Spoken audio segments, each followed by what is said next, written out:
Welcome to the Council on Foreign Relations State and Local Officials webinar. I'm Irina Faskianis, Vice President for the National Program and Outreach here at CFR. CFR is an independent and nonpartisan membership organization, think tank, and publisher focused on U.S. foreign policy. CFR is also the publisher of Foreign Affairs magazine. As always, CFR takes no institutional positions on matters of policy. Through our state and local officials initiative, CFR serves as a resource on international issues affecting the priorities and agendas of state and local governments by providing analysis on a wide range of policy topics. Again, today's discussion is on the record, and the video and transcript will be posted on our website after the fact at cfr.org. We're delighted to have over 400 participants from 48 states and U.S. territories with us today. So thank you for being with us. We are pleased to have Cait Conley here to discuss foreign influence and the 2024 elections. I will give you just a few highlights from her distinguished bio. Cait Conley is the Senior Advisor to the Director of the Cybersecurity and Infrastructure Security Agency within the U.S. Department of Homeland Security. Prior to this role, she served as a Director for Counterterrorism on the National Security Council. She's also the former executive director for the bipartisan Defending Digital Democracy Project initiative at Harvard's Belfer Center for Science and International Affairs. So Cait, thank you very much for being with us today. I thought we could start by you talking a little bit about your efforts at the Cybersecurity Infrastructure Security Agent, the resources available to election officials at the subnational level, especially as we're in the countdown now to Election Day on November 5th, I think 17 days, and what you see taking place in the days after the election. So over to you. Irina, thanks so much for you and the team putting today together and for this awesome program. And thank you all who dialed in for your time today. This is an incredibly, not just timely, but incredibly important topic for all of us, right, as Americans.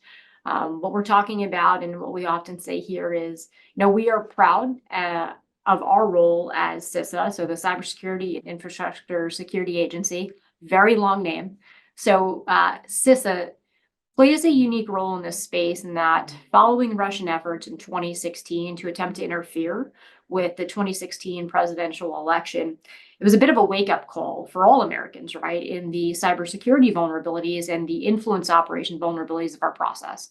And just the fact that American democracy was once again a target by our foreign adversaries and their efforts to further their own foreign policy objectives and undermining American standing in the world.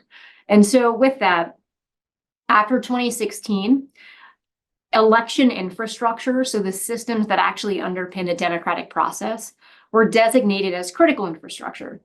And my agency was designated as the federal lead for partnering with state and local officials like you all to help ensure the security and resilience of that system.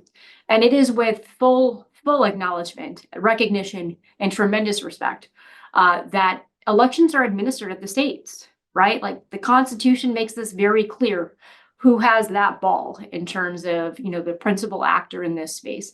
But what's not fair is for us at the federal level to sit back and ask you all to not only administer elections, but to on your own defend it against the range of cyber criminals we see out there, terrorist groups, to include state actors, right?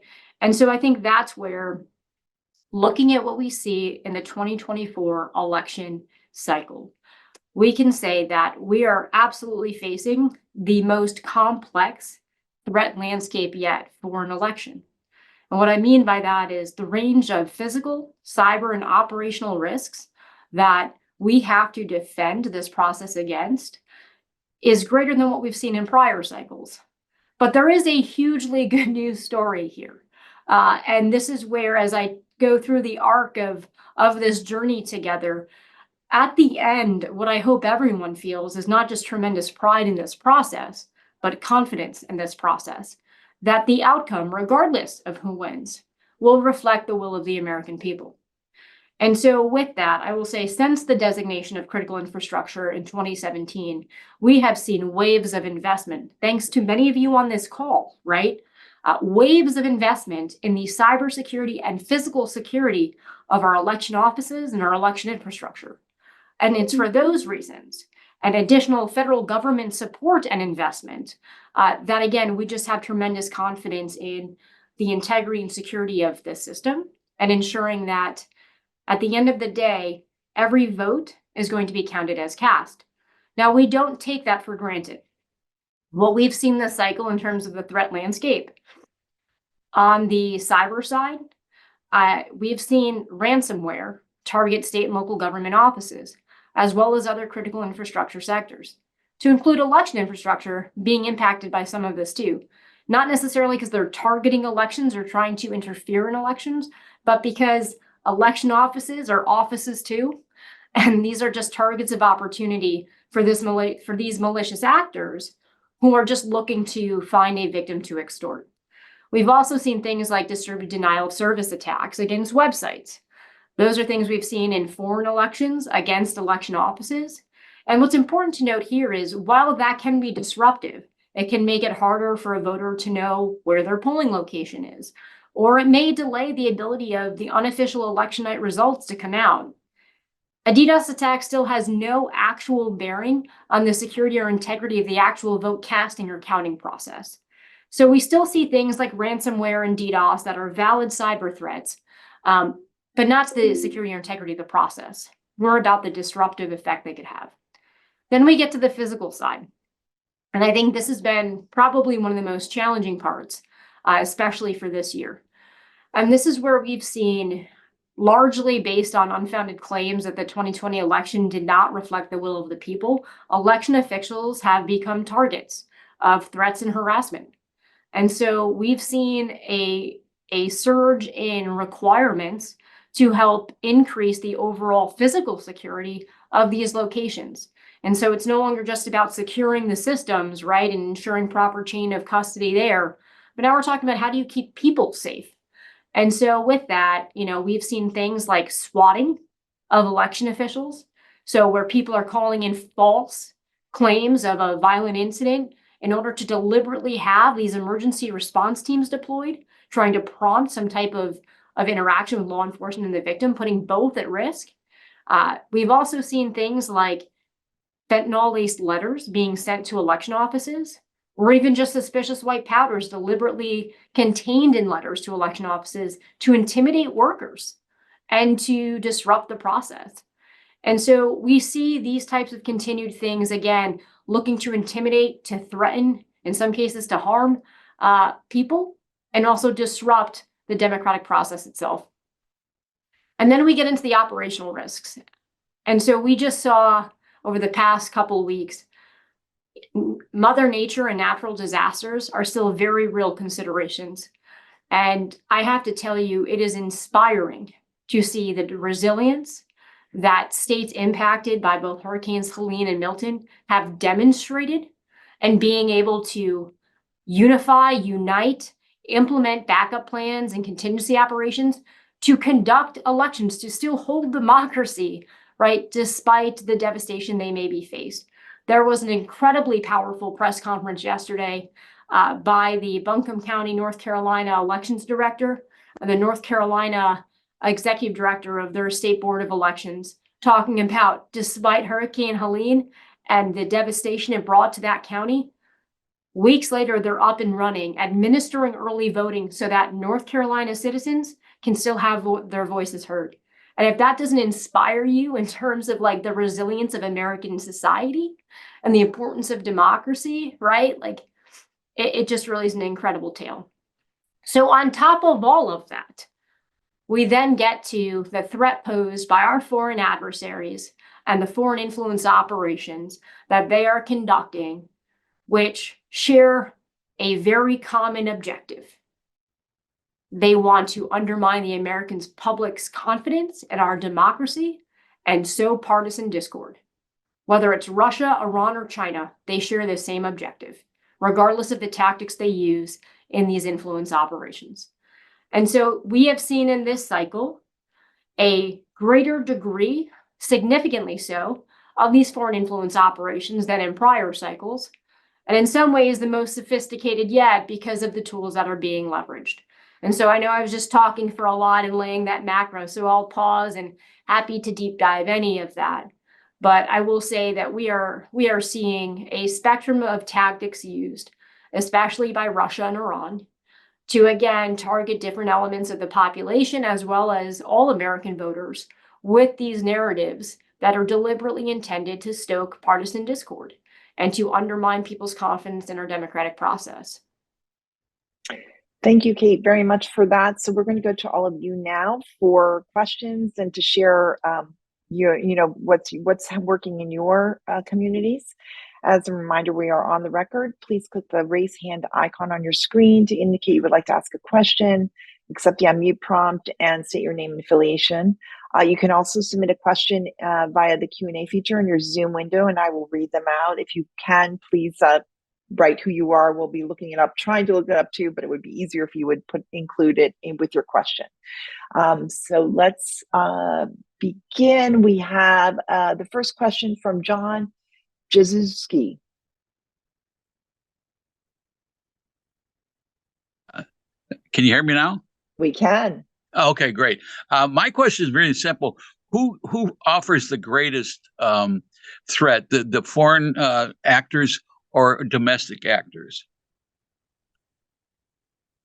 Tom, that is a phenomenal question, right? And in some ways, one begets the other. So I think we see our foreign adversaries who are throwing what they've got into this fight, right? I think with respect to Russia, the scope and scale of the things they're bringing to bear are greater than other adversaries.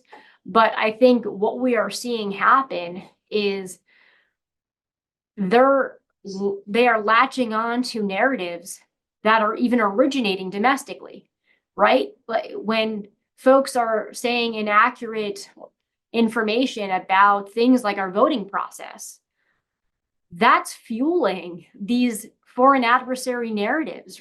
They're adding gasoline to the fire. And I think it's really important to remember as Americans that we have to recognize while elections may be political, election security is not. Election security is national security. And we don't want to do the work of our adversaries for them.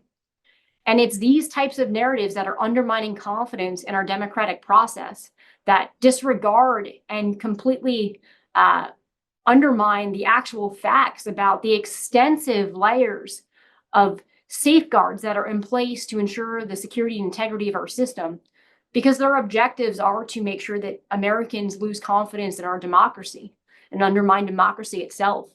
So in many ways, John, it's kind of this mutually fueling cycle of when folks provide that type of information, we see foreign adversaries looking to amplify those things. And in many cases, what we've seen more this cycle too is our foreign adversaries trying to obfuscate their role in it, to hide their hand by doing things like hiring public relations firms and other commercial firms to push out narratives. They'll even hire witting and unwitting Americans to further these narratives too. So again, I just think it's really important as Americans that we don't want to do the bidding of Russia or Iran, and to be aware that these are the things they're pushing.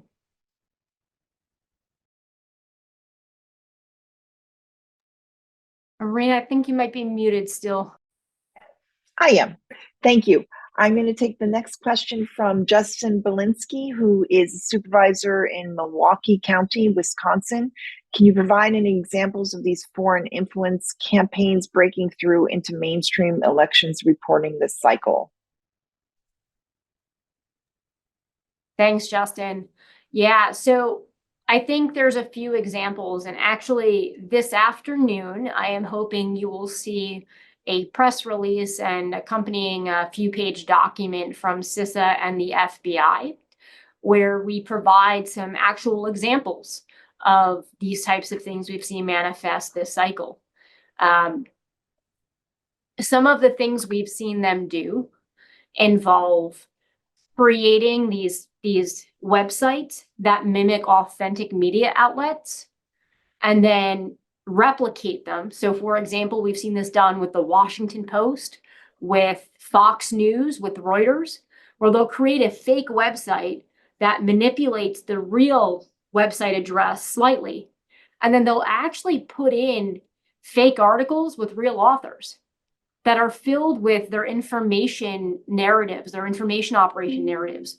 Again, whether it's things like on the Russia side, trying to dissuade Americans from wanting to support Ukraine,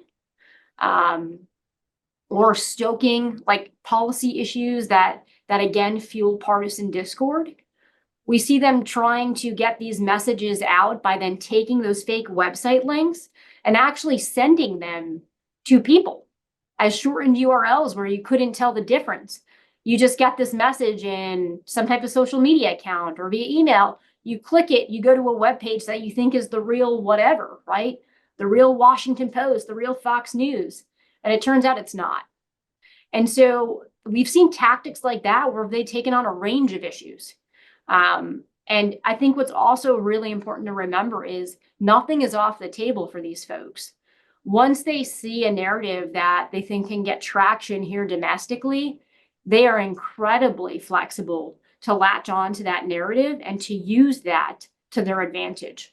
I'll give an example of something we saw earlier this year, which shows the power of the information domain potentially leading to effects in the physical domain.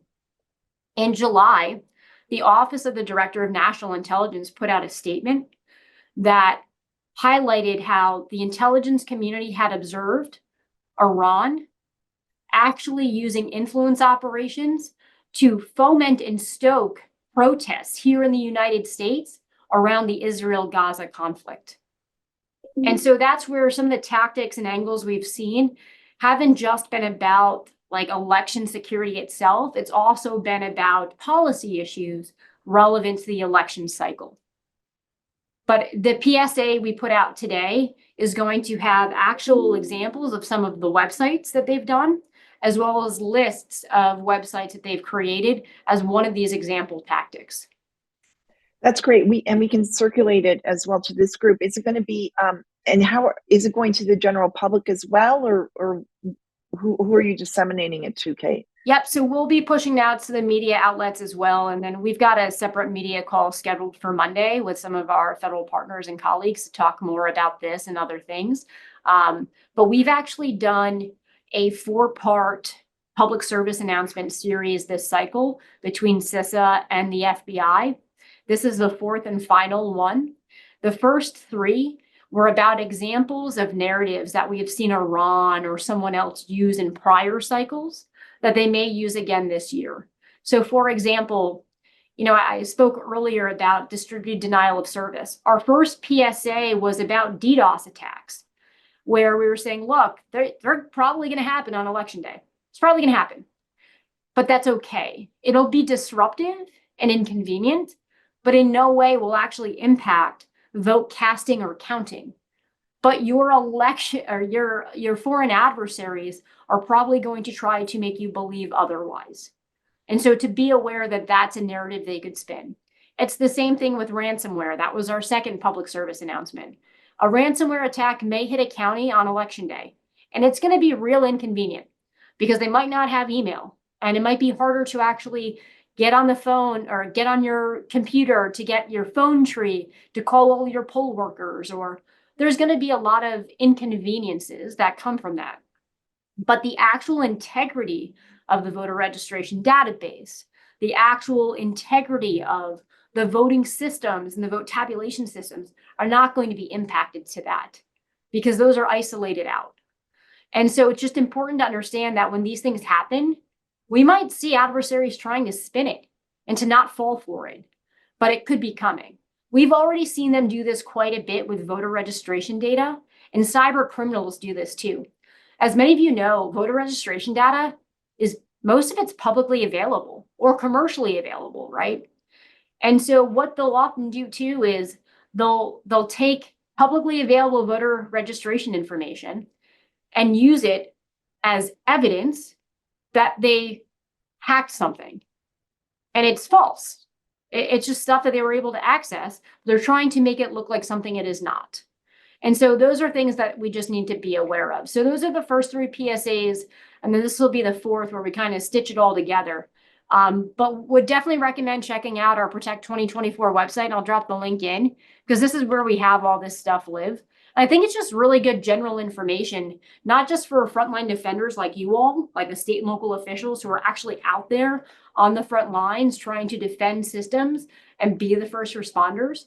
But it does have some really good security information there, but it's also just general awareness of the threats we're facing. Fantastic. All right, let's go next to Brian Peel, Director of the Riley County Police Department in Kansas. What causes and concerns are you seeing with AI in this landscape, from negative and false information dissemination to actual election security and county votes and protecting cyber infrastructure? Thanks, Brian. Super important question. So I think my biggest concern is kind of what I've talked about a little bit, which is cyber incidents could happen that will have no bearing on the actual security or integrity of the process. But there's going to be those who try to tell the American public otherwise. And I think where that leads to some concern, right? Just like what I gave you as an example of what the Iranians tried to do this summer with the Israel-Gaza conflict protest here in the US, you could easily see an adversary trying to, especially in the days after the election, try to use anything possible as a narrative to spread, to try to undermine confidence in the electoral outcome or the process itself, regardless of who wins. And I think that's really important, right? This isn't actually about who wins. Their objective is to undermine confidence regardless. And I think that's where, as many of you know, like elections are run by state and locals. This is absolutely a process where there's tremendous rigor in terms of validating and certifying the results. And so you're not going to get the official results on election day. It's going to take time for that to occur. And that window of time is where I think we're really going to see our adversaries double down on fomenting these narratives to fuel distrust. And unfortunately, what we've seen is how those feelings can manifest into physical threats, right? Again, going back to what we saw after 2020, and honestly, sadly, even something we just saw yesterday in Oregon, where there was, allegations of the former president not being put on the ballot, which were inaccurate.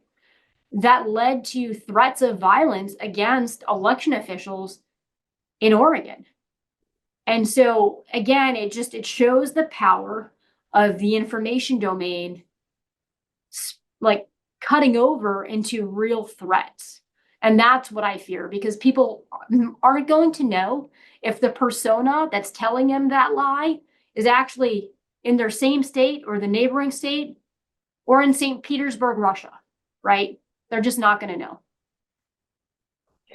So you talked about, you just touched upon it. Can you go into a little bit more detail about what state and local officials should be doing in the day after November 5th, in light of the security threats and the misinformation that will continue to be disseminated? Yeah. So, I mean, at the end of the day, defending democracy is a team sport.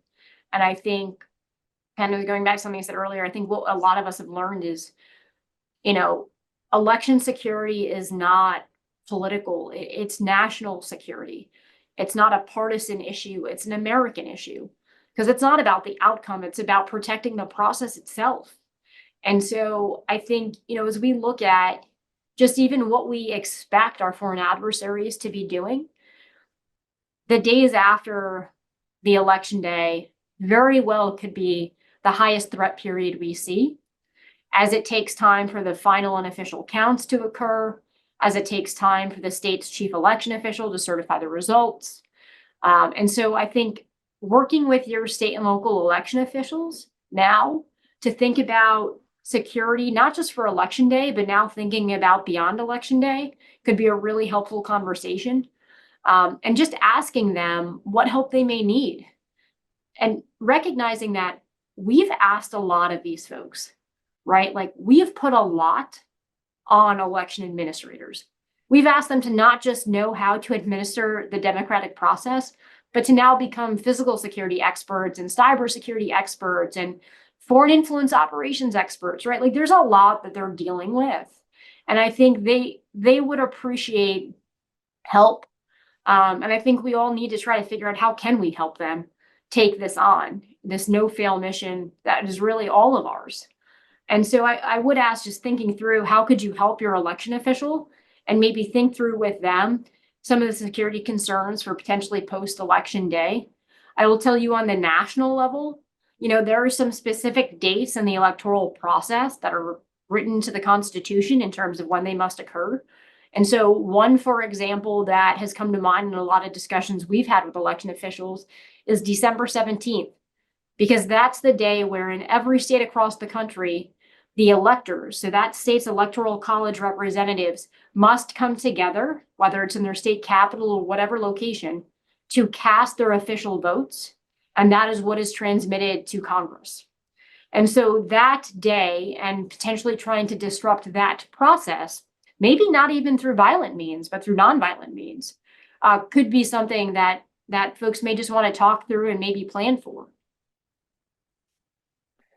Thank you. There's a written question. Please, again, if you want to ask a question, please raise your hand, or you can put in the Zoom chat.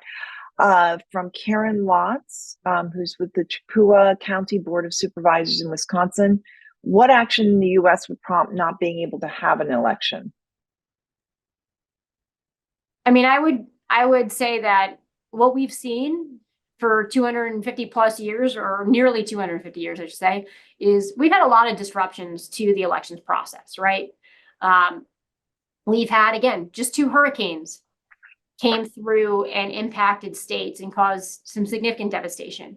But we've seen a storm hit and a tree fall on a power line and knock out power to polling locations.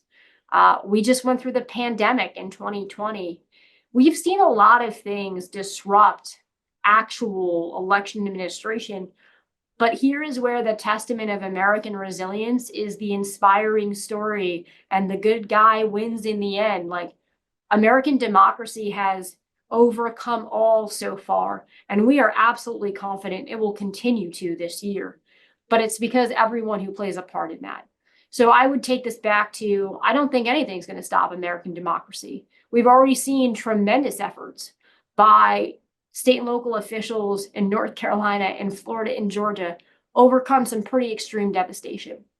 Over the past several years, all of these threats I just talked about, the other thing is none of them are new. All the cyber threats I've been talking about, ransomware, distributed denial of service, like trying to hack into accounts, that's not new. Some of the physical threats over the past few years are newer, but now we know that this is part of this, and we've been planning for it. And that's why when I say our election infrastructure, because of state and local officials like you on the front lines and all of the work that's been put in, because of the federal government making this a top national security priority, because of the work by election vendors to move the needle and do even better to ensure the security of their systems, our election infrastructure is legitimately more secure this cycle than any prior cycle. And I think that's an important thing in general for security, right? We will continue to move the needle and to do better because we're also facing the evolving threat environment. But we've also seen election officials invest so much into resiliency. And that's why I think we also see an election community that is more prepared than ever. And that's why I say, I don't think anything's going to stop democracy. I think American democracy will continue to thrive, but it takes all of us. Thank you. I'm going to ask a written question from Ann Ballin, who is a Michigan representative. Isn't the elimination of some of the checks and balances in election law, for example, no ID, no postmark, extending deadlines, a threat? I'm not sure if this is in your lane, but I'm asking the question. Yeah, no, so not really CISA's lane, but just because state and local election officials are responsible for the Constitution for determining how to administer and their states. But what I will say is, in this job, I've met with either the election director or the chief election official from every state. And I have to tell you, the level of commitment of these public servant professionals to ensuring that every eligible voter has the ability to cast a ballot and to ensure that that ballot is counted as cast is unwavering, right? And like, those are what these folks are these public servants are committed to. They're not doing it for glory. They're not doing it for financial incentives. They're doing it because it's the right thing to do. And so with that, there are states who have different approaches, but across all states, ensuring every eligible voter has the ability to vote is a priority. And that is the standard. And so I will say also, because I think there was a few questions about the voter list maintenance. Voter list maintenance is a responsibility of all election officials. And so there's different ways that can get conducted, but we have seen persistent prioritization of that. And again, there's lots of ways to get that done. But I think, again, that is a universal responsibility and obligation that we've seen election officials committed to. Great. I'm going to go to a raised hand from Stan Hilke, who I believe is the Executive Director of Colorado's Public Safety, but you can correct me. No, that's correct. Colorado Great. Public Safety, thank you so much and appreciate this information. Like other states, we are wrapping layer upon layer of security around the threat environment, et cetera. And one of the things, though, that I worry that we in the public safety realm don't do well is combat the narrative. We attack the problem. We make sure things are working. We make sure people that are making threats, we can address them. But sometimes I feel like we don't do as good a job as we should in combating the narrative and trying to get ahead of bad information. What do you recommend as best practices for that? Dan, you hit the nail on the head, right? Like, when people ask me a lot when I talk about foreign influence operations and disinformation, like, what are the most effective tactics for mitigating it? And a lot of times they're like, well, what about this synthetic media analysis tool or that? I'm like, stop. The most effective thing to combat this is just straight up communication, like speaking like a real human to the American people about what the facts are. Because here's the thing, the facts are on our side. We have this incredible story to tell. State and locals have an incredible story to tell. And you're not strangers to these folks, right? Like, you're members of their community. They're people that you see in the grocery stores and you go to PTA meetings or like soccer games with or football games. And so your voice carries tremendous, tremendous power. And so one of the things we've really spent this year trying to reemphasize with all of our state and local stakeholders is communication. There's no fancy solution that's going to win the day. Like, the thing that's going to win the day is you. It's you getting out there and you telling your voters or your citizens what the facts are, the best you know it, and what that means, and putting those threats in context for them. So what we try to do, Stan, to help tackle that, especially recognizing that there's a lot of government offices out there that may not have a dedicated communications team, right? You're talking about a few folks doing it all. You are the Swiss Army knife of public officials. So we tried to develop two things this year to be helpful in that way. One was a guide to develop an overall communications plan. So how do you build a communications plan around election security, or in this case, we said infrastructure security, that will be able to help you build trust early, right? Like, don't just wait for the incident to happen to communicate with the people for the first time. Trust takes time to build. So communicate early with folks. And then the second document we provided was a playbook for how to develop an incident response communications plan for or around election infrastructure security. So I'll drop both in the chat in case they're helpful. And while they're for election officials, like, the value really goes beyond that. These are just communications best practices that we do believe enhance public safety and security by getting critical information out.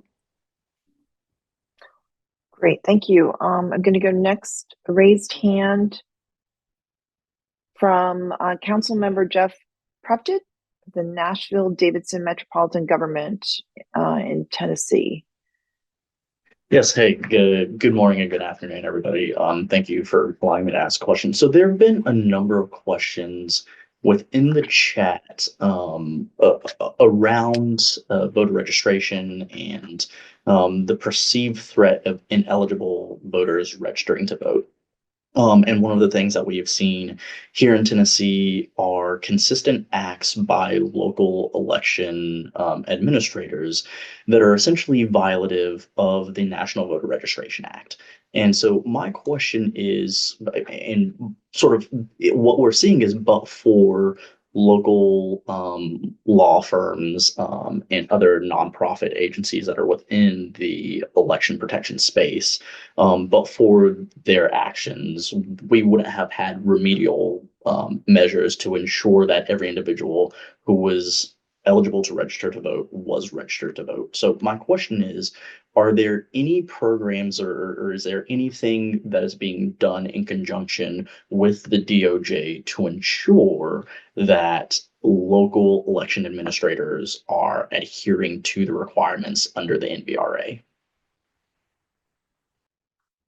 Thanks, Jeff. And so I do have to preface this with that this is not really the CISA wheelhouse in terms of election infrastructure security and resilience, things like that, but acknowledging the topic you bring up and concerns you bring up.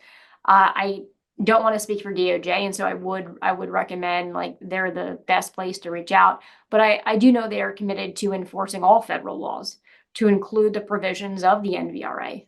And I think that they've taken actions in recent weeks to demonstrate that they're going to hold folks accountable and pursue those means if it does look like they're violating that. And so, again, I think that there is certainly a federal government commitment to upholding federal law and making sure that matters. And I will just say that, I think you were talking about at the beginning, the non-citizen voting claims. And I do want to just make a very clear point from this group, again, not CISA's wheelhouse, but just an important point of clarification. Non-citizen voting in federal elections is a federal crime. And we do not see evidence that this is a real issue at scale and had a material impact on the outcome of any election. So, but again, I would defer you to state and locals who are responsible for the voter roll maintenance. But I think it's just an important reminder because some folks don't even realize that non-citizen voting in a federal election is a federal crime in every state. And so. Thank you. So I'm going to take the next question from Massachusetts Representative Tram Nguyen. Thank you so much for this webinar. I'm Tram Nguyen, State Representative from Massachusetts. I want to go back to your earlier discussion of communication. I think it's very important for us to talk about these issues, right? That's why we're here. We're interested in this, but I don't think the average person out there understands the threat. So how do you have any advice on how to strike that balance of talking about the importance of understanding these threats without sounding like an alarmist to the average folks out there who may or may not be paying attention to these issues on a day-to-day, and most of us don't have staff to deal with this? No, I think that's a great question. I think that that's kind of the balance that we've been trying to strike to as a federal government. What I will say is for this election cycle, what you've seen coming out of the federal government has been an unprecedented commitment to be as transparent as possible about the threat environment. And that started really in early July, where we published the first election threat environment update. And exactly to your point, the intentions of these updates, it wasn't just for state and local officials or election officials. This was for the American people. And to really just continuously give the American people this snapshot of this is what our adversaries are doing. We need you to know this. And so I do think that the updates that we've put out, both the first one in July, then there was a 100-day update, then there was a 60-day update, then there was a 30-day update. And then on Monday, we will be releasing the 15-day update.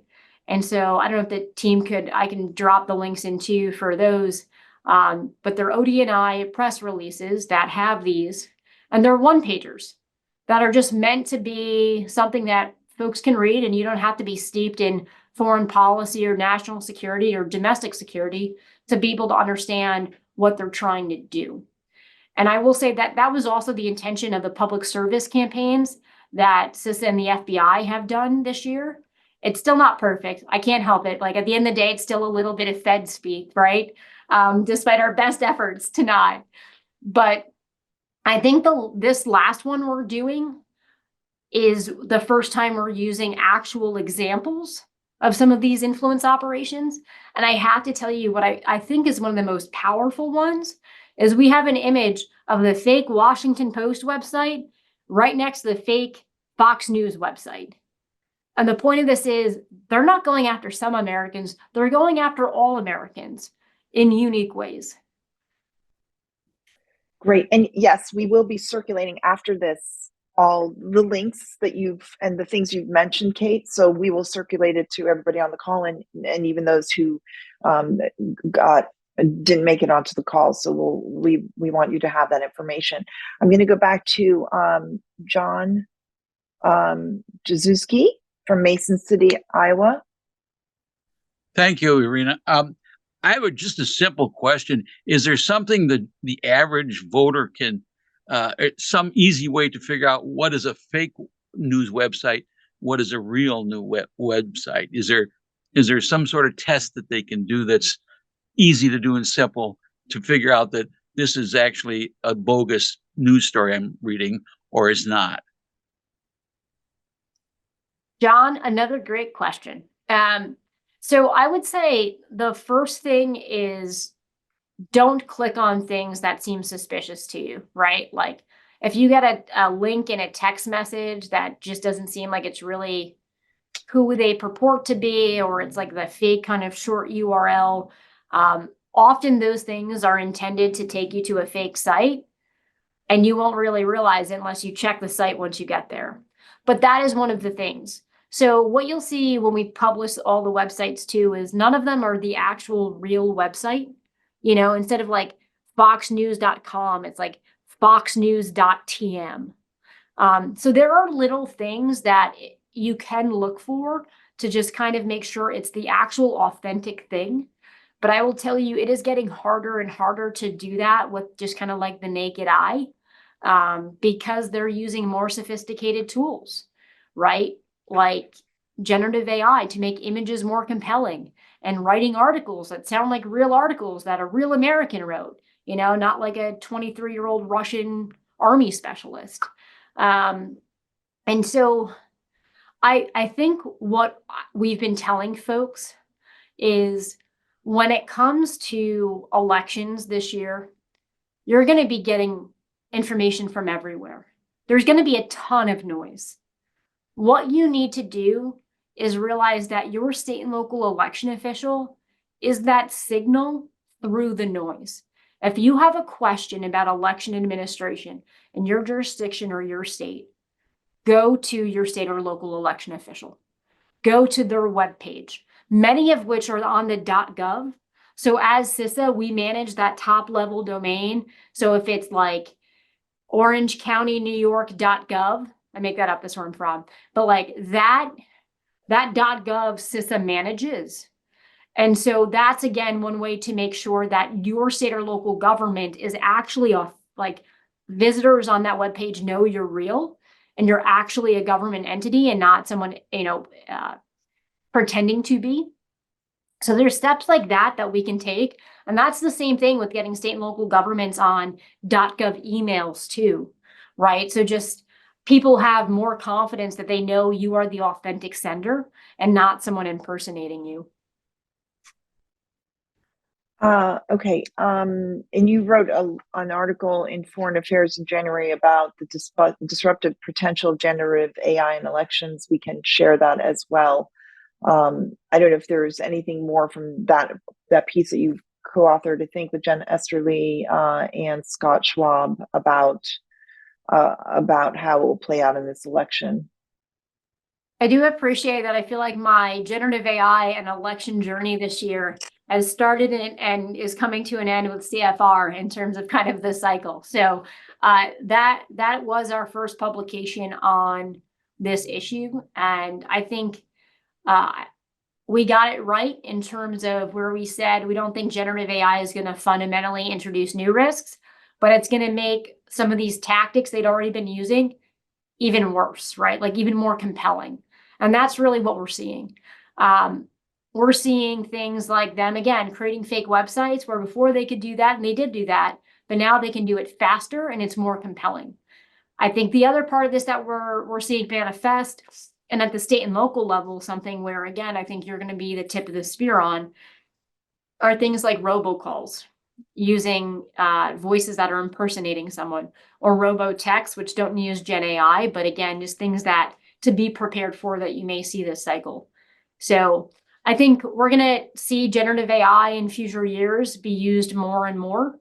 But I think this year it's really just not introducing anything fundamentally new, but it's just making the existing tactics even more effective. But there is a good news story here too. We've also been using generative AI to make our cybersecurity defenses even stronger.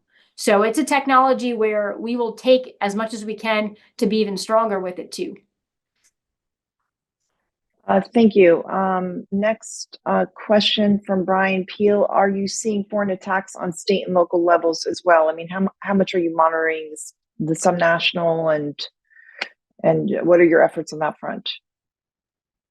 Yeah. So what we have seen is we have seen some down ballot targeting at the congressional level by like Russia, by China, around policy issues. So not one political party or the other, but certain representatives who may be very pro-Taiwan or maybe very pro-Ukraine. And so where, again, the foreign objectives of the adversary may conflict with some of the policy preferences of a representative, we have seen some of that. I can't get into specifics beyond that, but I will say that is something we've also seen this cycle. But what I'd say we've also seen is on the foreign influence operations side, also the development of fake media outlets that purport to be local media. And you'll see a couple examples in what we put out this afternoon, but purporting to be something like the Savannah Times or the Westland Sun, trying to make themselves look more authentic to those local target audiences by looking like they're from those areas is another thing we've seen with, again, just more advanced targeting at the state and local level. Great, thank you.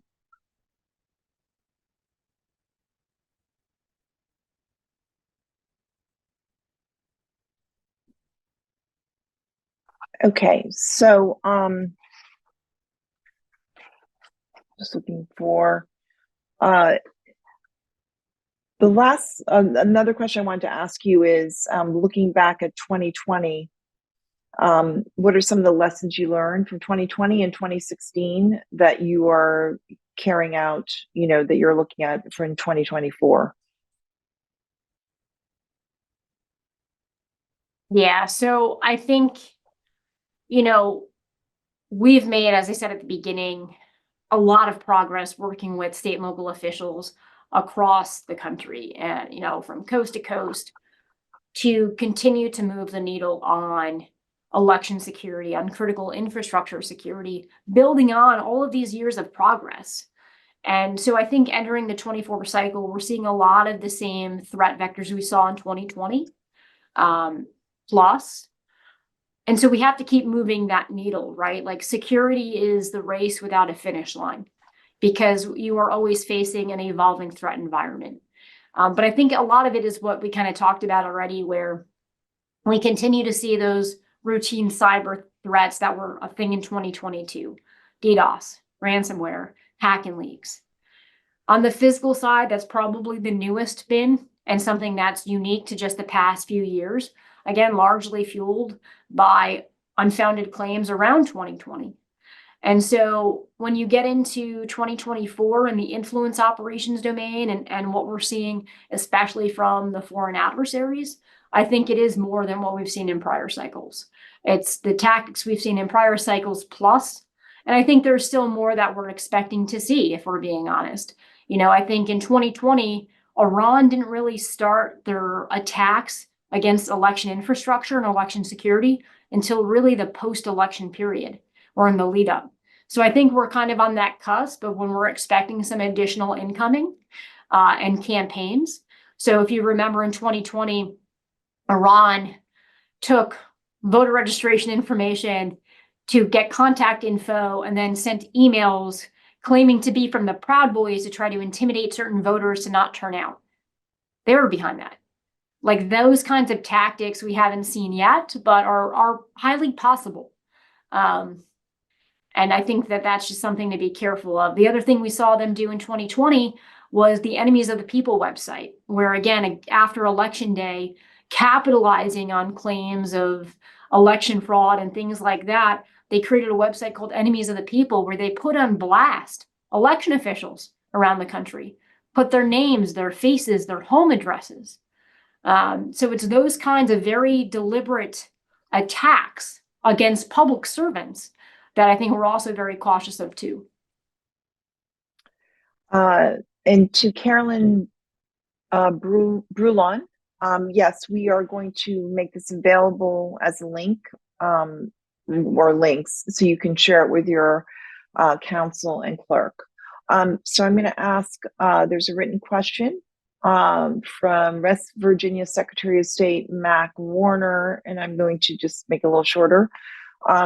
Concerns regarding the handling of the Hunter Biden laptop situation by CIA, FBI, and social media platforms, and feelings that this represents a case of cyber disinformation.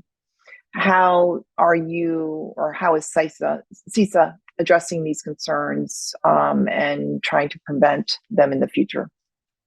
Yeah, so Secretary Warner, good to see you. And, you know, you're a partner that we've worked with for many years, so glad to see you on this call. So what I would say, though, is my understanding of the Hunter Biden laptop was an issue during the Trump administration on how that administration chose to handle an issue.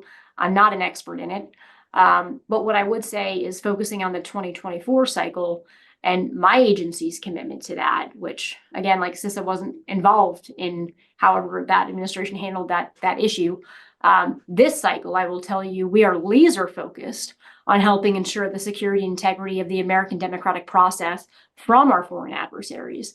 And so that's where we've really focused on working hand in hand with our intelligence community, federal partners on things like you see from the Office of the Director of National Intelligence, where we are making so much public. We're not holding things back. We're making so much public. And I think it is really a testament to the professionalism of our intelligence community, how much work has gone in to take this very sensitive stuff that we've collected through these clandestine and exquisite means in many cases, and make them available to the American people. So we know what's going on. So you all know what's going on. Great, thank you. So we are almost at the end of our time. John has his hand back up, but I'm not sure if you just didn't lower your hand or if you have one last follow-on comment or question. You have one more question, and Great. it's pretty simple. Is there, you know, the local folks, poll workers and such, that are being threatened either physically or psychologically? Is there anything they can do to protect themselves? John, great question again. So what I would say is it's typically the election officials that we've seen being targeted. And so CISA did develop a personal security considerations guide. I will drop this in this chat too. And that basically, it's for all critical infrastructure owners and operators, so not just election officials, but all. But it talks through some just personal security considerations that folks can think through and take on to help ensure their own safety and security. We also made a training video for that we're in the final stages of producing, that we'll be posting on our website so folks can just access. And that is hopefully going to be another tool that whether you're an election official or poll worker or anyone, you can just see. And if there's ways you can enhance your own personal security and safety, that'll be available. But the other things I would recommend are we published this summer a checklist for polling places, a physical security checklist for polling places, and a physical security checklist for election offices. And they're intended to be self-guides for how do you think through security at your location in just some basic ways, and have some no to low cost solutions baked in to consider. Fantastic. I think we. There's also a comment from Patrick Finlan. I don't have your affiliation, but suggestion for physical security concerns is to contact your local law enforcement and district state's attorney's office. I think that also is good advice. So Cait Conley, thank you so much for this discussion. You've given us so many resources. We will circulate them. I think we've learned from this call that you should go to CISA and there seem to be a lot of resources there that will help prepare you or guide you and protect election workers and whatnot, and resources there. So we will circulate all of the great things that Cait referred to all of you. So we really do appreciate it. We will also share out this webinar recording and the transcript. We also have a website, CFR.org election 2024, that has a lot of nonpartisan information and analysis to help Americans better understand the critical foreign policy issues at stake in the upcoming U.S. election. And next week, CFR will host the last 2 of its 4 U.S. foreign policy public forums with Grand Valley State University on Monday and Franklin and Marshall College in Lancaster on Tuesday. And if you are interested in coming, it's free and open to all. You can email forums@cfr.org or visit the link posted in the chat to register. As always, we encourage you to visit cfr.org, foreignaffairs.com, and thinkglobalhealth.org for the latest developments and analysis on international trends. And you can share suggestions for future webinars by emailing stateandlocal@cfr.org. Again, Cait Conley, thank you very much for all the work you're doing, for taking time out of your busy day to be with us, and to all of you for what you're doing in your communities to protect the elections and safeguard democracy. So thank you all. Have a great day. Thank you all.